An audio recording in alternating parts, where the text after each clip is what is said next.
Hey Laptop Executives, this is Tammy from laptopexecutive.com, and I'm just coming to you today to talk about making changes.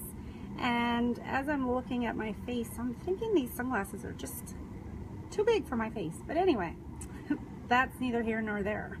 Maybe I will have to make some changes with my sunglasses.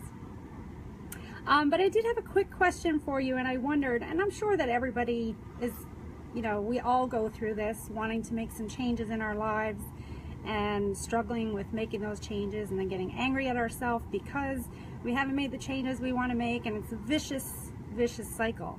And I heard this story a long time ago, and it really stuck with me, and forgive me, but I can't quite remember where I heard it, or I'd give credit to whoever it was that told me this story, but it was so long ago now. I've discussed it so many times over the years. But essentially the story goes that there's a dog, and he's just howling and howling and howling. And this gentleman goes up to the dog's owner, and he basically says, what's going on with your dog? All he does is cry and whine, and he's just crying and whining. Why? What's happening with him? And the owner of the dog says, well, he's laying on a nail. And the gentleman then says to him, well, why doesn't he move? And the owner of the dog says, because it doesn't hurt enough.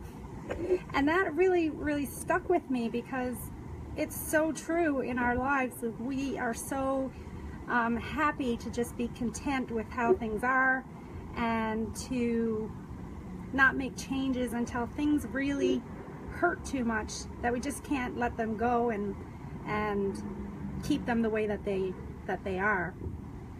And that's how I was this year. I just had enough.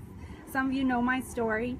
I worked too many hours and did more than I should have for people who didn't believe that they had to pay me what I was worth. But I was making decent money. I earned just enough to get by or take a 2-week vacation. Actually, I've never taken a 2-week vacation, not in the last couple of positions I've had. But I just really wanted more time off, and I knew that it was out there. I knew that there were other people that were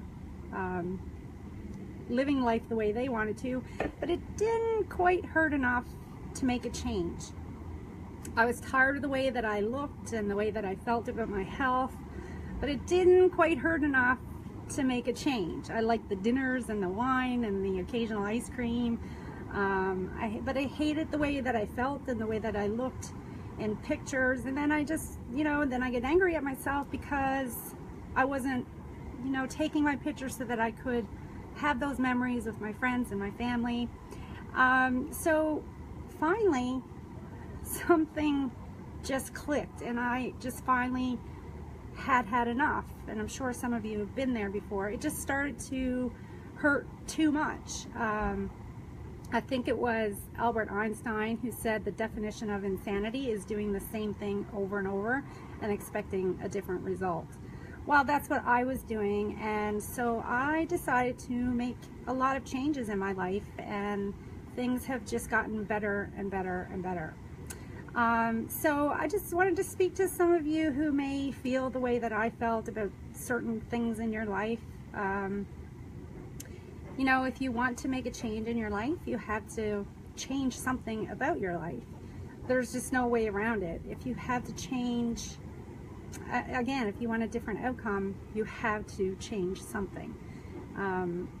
So obviously I'm not speaking to those of you who are very happy in your life. That's wonderful, and I hope you're enjoying every minute of that. But this is for those of you who may want to make a change or have a desire to change something, but you're just kind of stuck, or it's just not hurting enough. Now, I'm not suggesting that you go out and change everything in your life all at once, but find one thing that you may want to make a change in, and change just a little something at a time. Maybe learn a new skill, something that'll benefit you if you want to make more money. Try something new, Get out of your comfort zone. Try something new, something that you may not have experienced before. Maybe if you watch a lot of television, perhaps replace 1 hour with a motivational book, or try something that helps with a little bit of self-development. And you'll be surprised how much little changes can help and will benefit you in the long run. And then they all lead to new things and better things, and they really help with making changes. So I hope this helped you. Please feel free to reach out to me with any comments you might have, or make some comments down below on the things that may have helped you and some challenges that you may have been facing, or changes that you've made, what has made it easier. I'd love to hear from you. So, and again, you never know what you say and what the things that you've experienced may help someone else. So have a fabulous day. I hope you enjoyed the video, and I hope to talk to you soon. Bye.